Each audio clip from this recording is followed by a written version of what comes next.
kami perlu merekalibrasi berbagai kebijakan-kebijakan yang kami lakukan. Pertama, mengenai suku bunga, meskipun BI rate kami pertahankan 4,75, nampaknya ke depan untuk ruang penurunannya kemungkinan semakin lama semakin tertutup, dan kami pun juga harus kemudian menyikapinya untuk menggunakan untuk stabilitas.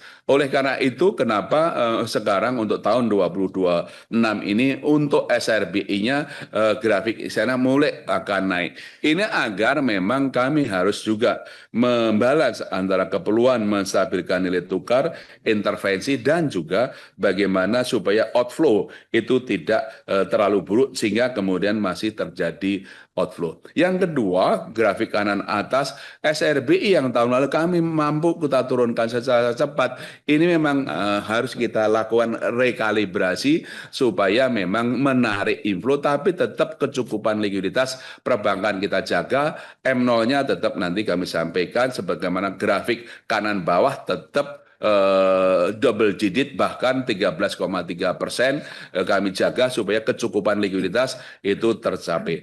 Dan kiri bawah kami juga terus membeli SBN dari pasar sekunder.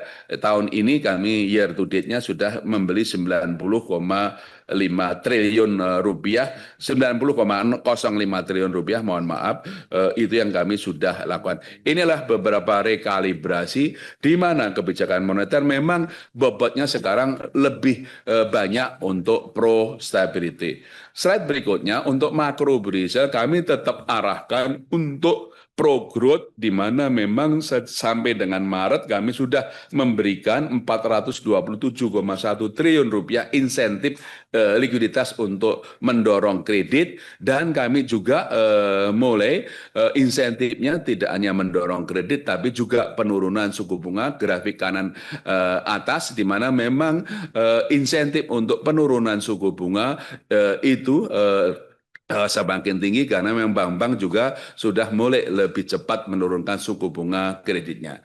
Juga sasarannya kreditnya juga kami sasarkan untuk lebih mendorong program-program asasita sektor-sektornya seperti sektor-sektor makan bergizi, sektor-sektor pertanian untuk sektor-sektor pertanian, pengolahan maupun yang lain untuk makan bergizi gratis, dan sektor-sektor yang untuk KDMP, program 3 juta rumah, hilirisasi, swasembada pangan maupun renovasi sekolah. Sektor-sektor itu memang kami masukkan, kami fokuskan ke sana supaya memang insentif KLM itu bisa lebih efektif untuk mendorong program-program prioritas sesuai asasitanya pemerintah.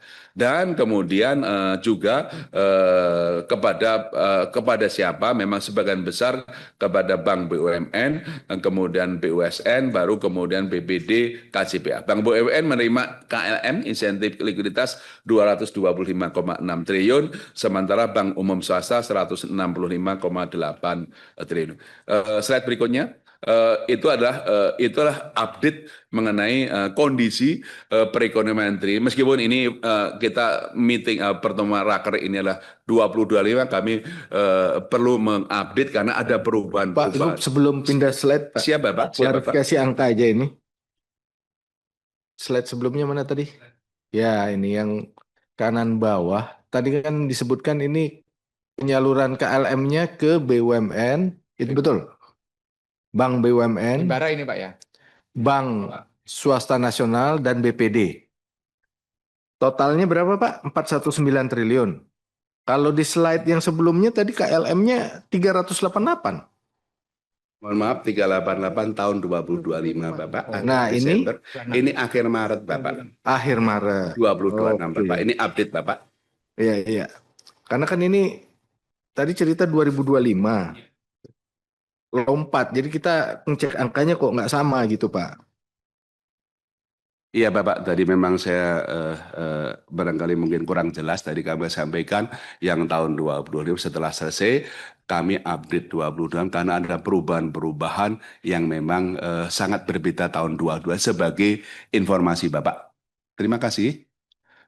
Slide berikutnya itulah bagian yang kedua mengenai laporan perkembangan ekonomi dan bauran kebijakan Bank Indonesia khususnya tahun 2025 yang kemudian mewarnai bagian yang ketiga laporan pelaksanaan tugas, program dan indikator kinerja. Slide berikutnya kalau boleh eh,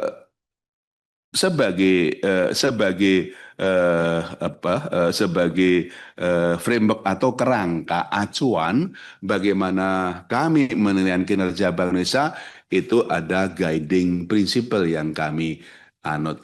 Penilaian kinerja Bank Indonesia yang kami lakukan selama ini memang mengadopsi 4 faktor. Satu, riset, yaitu pencapaian indikator kinerja utama Bank Indonesia. Yang kedua adalah prosesnya, bagaimana pencapaian program, respon kebijakan, dan transformasi untuk mencapai resultnya. Konteksnya, kondisi lingserahnya yang dapat mempengaruhi kinerja pencapaian riset maupun juga persepsi mitra kerja, pandangan dari mitra kerja mengenai kinerja dan atau kredibilitas Bank Indonesia.